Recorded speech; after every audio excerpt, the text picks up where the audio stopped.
Hello everyone, this is your heart message of the week, and I wanted to talk about intellectualization. And this is something that a lot of people do, and it's just your way to avoid feeling the depth of your emotional wound.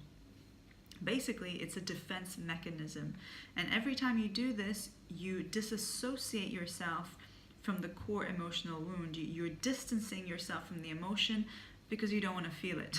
Because it's painful, obviously, it's uncomfortable. Nobody wants to do this type of work. I don't, but I still have to do it. And so do you.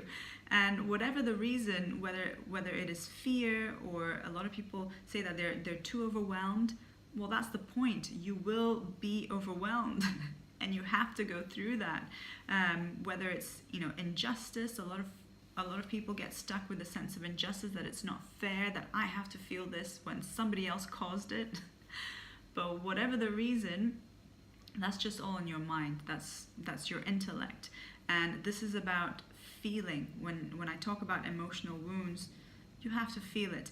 And basically, it's what I talked about in the last video. To get out of this intellectualizing, you have to develop an emotional will to feel. And I'm speaking from my experience, when you process a deep emotional wound, you will get lots of thoughts. So two examples, I remember when I processed a core unworthiness wound, I had horrible thoughts about myself, that I'm the worst human being on planet Earth, and I felt it viscerally, and it oozed out of me. The emotion actually oozed out of me. It was very physical.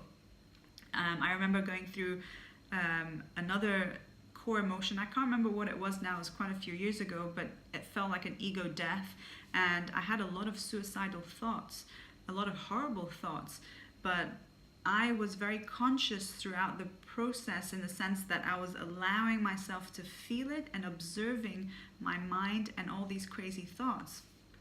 Because I knew that this was just all part of the death of the emotional wound, the processing and the release of it, and it's horrible. I'm not gonna lie.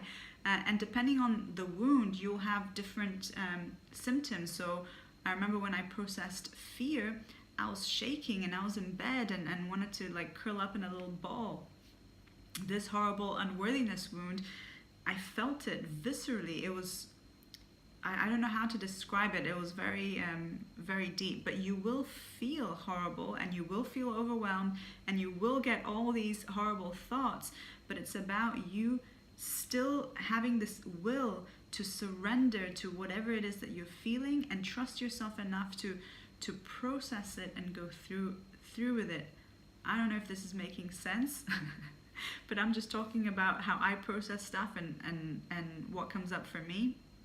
But you have to allow yourself to feel the emotion with no judgment, and to just give the emotion space to be there. So you have to have an attitude of surrender to the feeling, because the more that you resist it, the more that you judge it, the more that you judge yourself or judge the other person, you're not actually processing. You're resisting, you're in conflict, you're fighting yourself, and the longer that the process will take.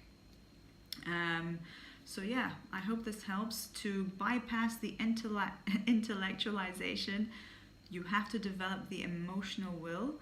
And yeah, you can observe your mind and your reasons and justifications, but continue to bring your awareness into your heart and will yourself through it. Will yourself to feel and to allow and surrender.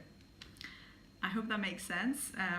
And yeah, that's it for today. If you have any questions or comments, you can comment below. Bye for now.